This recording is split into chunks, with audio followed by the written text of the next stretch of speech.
In addition to the main components described in the theory section, the refrigeration system illustrated here includes all the control devices needed for normal operation. We will now examine how these devices operate.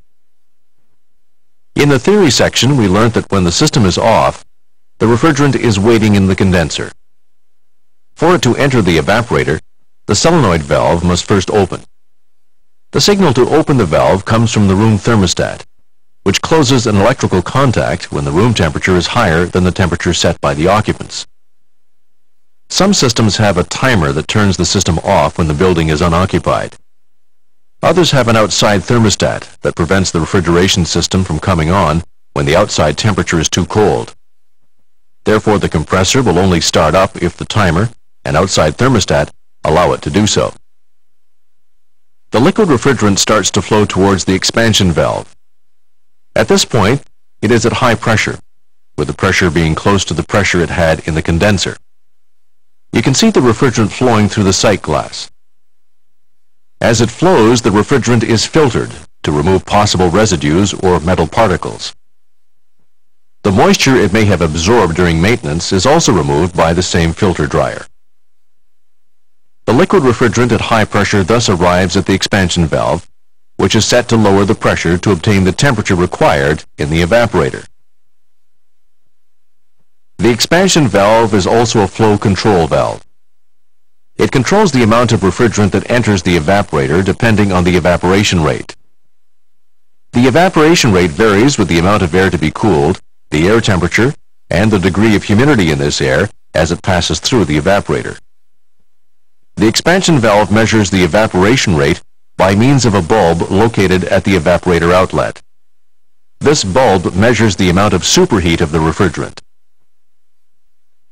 When the degrees of superheat increase, it means that the refrigerant is evaporating faster than it enters the evaporator. The expansion valve then opens more to increase the flow. However, if the number of degrees of superheat drops, it means that the evaporator is being flooded with liquid refrigerant. The expansion valve then reduces the flow until the superheat returns to the desired range, usually 8 to 12 degrees Fahrenheit for thermostatic expansion valves. Electronic expansion valves operate with a superheat range of 4 to 6 degrees Fahrenheit. You will notice that the expansion valve also receives a pressure signal measured at the evaporator outlet. This signal allows the expansion valve to adjust to the pressure drop in the refrigerant as it goes through the evaporator. This pressure drop lowers the evaporation temperature slightly and could give a false superheat reading if it were not compensated for.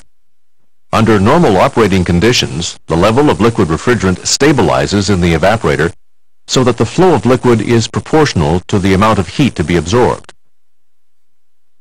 The compressor starts up at the same time as the solenoid valve opens. Compressor startup is also regulated by a pressure control that measures the minimum pressure that needs to be present at the compressor suction inlet. This is the cut-in pressure.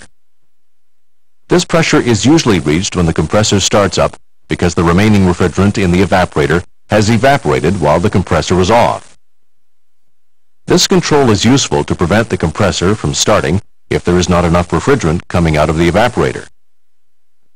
The compressor can be shut off by one of the three following controls. The first is the room thermostat. This thermostat shuts off the compressor if the ambient temperature is lower than the set point temperature. The second is the pressure control that measures the minimum required pressure at the suction inlet. This means that if too little refrigerant is coming from the evaporator, the compressor will be stopped. This is the cutout pressure. And the third is the pressure control that measures the pressure at the discharge outlet. It is called the high pressure cutout. When the discharge pressure is too high, the compressor shuts down. This may indicate that there is an operating problem that could damage the mechanical components. Under normal operating conditions, the compressor runs as long as the thermostat has not reached the desired room temperature. The gaseous refrigerant which is drawn in from the evaporator is compressed to a high pressure. The refrigerant temperature then rises instantly with the increase in pressure, and the refrigerant flows towards the condenser. In order to try to adapt to the variable flow of the refrigerant arriving at the compressor, some systems use multiple compressors. As the flow of refrigerant increases, the suction pressure increases, which in turn allows a larger number of compressors to start up. The condenser receives the gaseous refrigerant at high pressure and high temperature from the compressor. The function of the condenser is to condense the refrigerant in order to then return it to the evaporator. The compressor and the condenser fans operate simultaneously. It is the outside air that absorbs the condensation heat. The function of the inverted U-trap located at the condenser inlet is to reduce the hammer effect caused by the sudden arrival of a mass of refrigerant in the condenser. This usually occurs when the compressor starts up. The inverted U-trap also holds back the liquid refrigerant and prevents it from returning to the compressor when the compressor is off. The refrigerant reaches the bottom of the condenser as a liquid at high pressure and high temperature. As soon as this happens, it again passes through the expansion valve to re-enter the evaporator at the required temperature and pressure. The refrigeration cycle continues to operate as long as the room thermostat indicates that there is a need for cooling.